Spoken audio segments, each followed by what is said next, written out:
ఎట్టకేలకు గణపురం ప్రాథమిక వ్యవసాయ సహకార సంఘం చైర్మన్పై ప్రవేశపెట్టిన అవిశ్వాస తీర్మానం నెగ్గింది. గత 15 రోజులుగా జరుగుతున్న ఉత్కంఠకు ఫుల్ స్టాప్ పడింది. సొసైటీ సభ్యుల మద్దతు కోల్పోవడంతో చైర్మన్ పోరెడ్డి పూర్ణచంద్రరెడ్డి తన పదవిని కోల్పోయారు. కాగా తాత్కాలిక చైర్మన్గా వైస్ చైర్మన్గా ఉన్న సిరిగనేని బాపురావు కొనసాగనున్నారు. దీనికి సంబంధించి బాపురావును చైర్మన్గా నియమిస్తూ జిల్లా సహకార అధికారి శైలజ ఉత్తర్వులు జారీ చేశారు.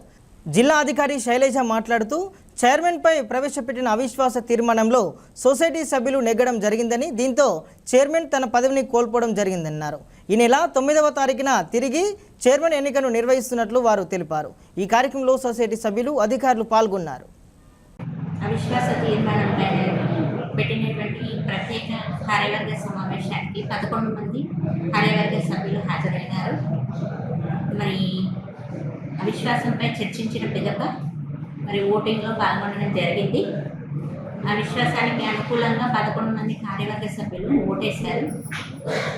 2/3 కంటే ఎక్కువ మెజార్టీతో ఆమోదించడం వల్ల మరి